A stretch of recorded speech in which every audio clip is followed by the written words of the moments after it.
আপনারা হয়তো জানেন যে ইনফরমেশন নেভার ডিস্ট্রয়। কোয়ান্টাম ফিজিক্সের মতে যারা ফিজিক্স পড়ছেন বা জানেন যে ইনফরমেশন ডিস্ট্রয় হয় না। অর্থাৎ অ্যাটমে পরিণত হয় এবং এটা আমাদের মহাবিশ্বে, মহাশূন্যে অথবা যেখানেই হোক এটা থাকে।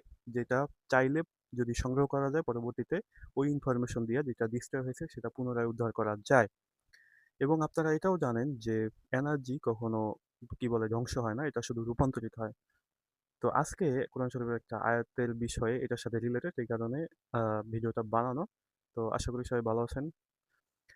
তো আপনারা কোরআন শরীফের সূরা তোহার ৫৫ নম্বর আয়াতে দেখতে পাইবেন এবং দেখতে বলতে কি আপনারা অনেকে হয়তো শুনছেন কোনো জানাজায় বা কোনো ওয়াজ মাহফিলে যে তোমাকে মাটি থেকে সৃষ্টি করা হয়েছে এবং এই মাটিতে আবার ফিরে দিতে হইবে এবং এই মাটি থেকে আবার তোমাকে পুনরুদ্ধার করতে করা হবে। মানে আমাদের যে মানব শরীর এটা তো আপনার মাটি দিয়ে বানানো বা মাটির বিভিন্ন উপাদান আছে। তো এটা কিভাবে সম্ভব যে এই মাটি থেকে আবার উঠানো হবে? তো এইখানেই আসে যে কোয়ান্টাম ফিজিক্সের যেটা আমাদের মানে সাধারণ মাথায় যেটা এখন পর্যন্ত আসছে মানে বিজ্ঞানীরা বের করতে পারছে। আল্লাহ তো জ্ঞান অসীম। মানে তার থেকে যে জ্ঞান আমাদের দিয়েছে সেই জ্ঞানের ধারায় যদি বুঝতে চান তাহলে কোয়ান্টাম ফিজিক্সের যে সূত্র মতে ইনফরমেশন নেভার ডিস্ট্রয় অর্থাৎ ইনফরমেশন ডিস্ট্রয় হয় না। উদাহরণস্বরূপ ধরেন একটা গাছ, হ্যাঁ? একটা গাছ বলতে আপনি কি বলে লার্কি লার্কি বলতে যেটা দিয়ে জাল দেওয়া হয়। তো মনে করেন যে আপনি চুলায় একটা বললেন কাঠ দিলেন। তো সেই কাঠটা পুইড়া কি হয়ে গেল? ছাই হইল, আগুন হইল, ধোঁয়া হইল, হ্যাঁ? তো এরপর আমাদের সাধারণ চোখে ওইটা নাই হয়ে গেল। কিন্তু কোয়ান্টাম ফিজিক্সের মতে আপনি যদি ওই ধোঁয়া, ওই ছাই এবং ওই আগুন এগুলো তো যে মলিকুল বা অ্যাটম দিয়ে তৈরি ওইগুলোকে যদি আবার এক করতে পারেন তাহলে আপনি আপনার কাঠ পেয়ে যাবেন।